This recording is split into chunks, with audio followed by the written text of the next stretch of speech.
साल पहले ब्रह्मांड का निर्माण हुआ, जिसमें एक छोटा सा बिंदु था, हमारी पृथ्वी। कई युगों के बाद पृथ्वी पर मानव वंश का जन्म हुआ। समय का कांटा चलता रहा और मानव जाति का विकास होता रहा। हमारे युग में 19वीं सदी में ऐसी ही एक दिव्य आत्मा पृथ्वी पर प्रकट हुई।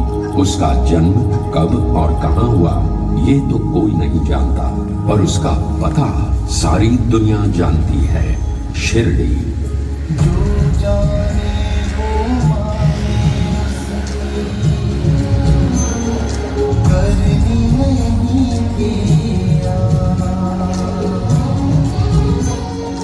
जाने कहां से आया था क्या था उसका नाम, देखे कोई रही मन उसमें, देखे कोई रघुवीर,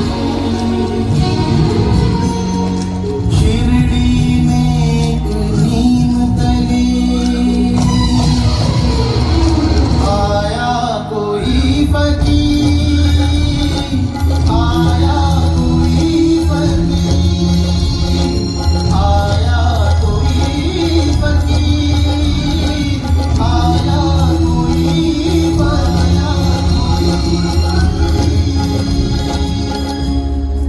कृपालु आंखों वाले इस फकीर ने गांव की एक पुरानी टूटी फूटी मस्जिद में अपना डेरा डाल दिया और इस मस्जिद का नाम रखा द्वारका माई। आज वही साईं पूरी दुनिया का साईं बाबा बन चुका है। बाबा के दरबार में किसी से घृणा नहीं, किसी से द्वेष नहीं, है तो सिर्फ प्रेम और क्षमा।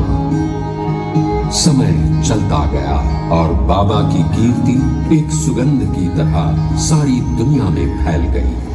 पंच तत्व हो वश में जिसके, उसको क्या घरवार, उसे तो अनुकूल सभी दिशाएं, घर सारा संसार,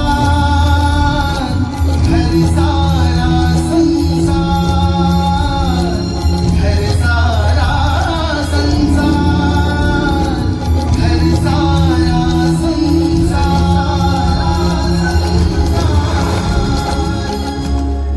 सच्चे प्रेम से शिरडी में आने वाले किसी भी भक्त को बाबा ने कभी खाली हाथ वापस नहीं भेजा। बाबा के भक्त अनगिनत हैं और हर भक्त की एक कहानी है। उनके लिए ये कहानी नहीं बल्कि बाबा के आशीर्वाद का चमत्कार है। बाबा की मानव जाति को सबसे बड़ी देन अगर कोई है तो वो है उनका मंत्र, श्रद्धा और सबूरी। जीवन में ये मंत्र किसी भी संकट से आपको मुक्ति देगा। आपको सिर्फ अपने आदर्शों पर श्रद्धा रखनी है और मन में धीरज। पूरी दुनिया से यहाँ भक्त आते हैं और उनके मुंह में एक ही बात होती है, बाबा का बुलावा आया है। हर एक की कामना पूरी करने वाले बाबा कहते थे, सबका मालिक एक। आज आप भी इसी पवित्र शिरडी में बाबा के दर्शन लेने के लिए आए हैं। आपकी भी सभी इच्छाएं पूरी हो जाएं। साईं तीर्थ की शुभकामनाएं हमेशा आपके साथ हैं।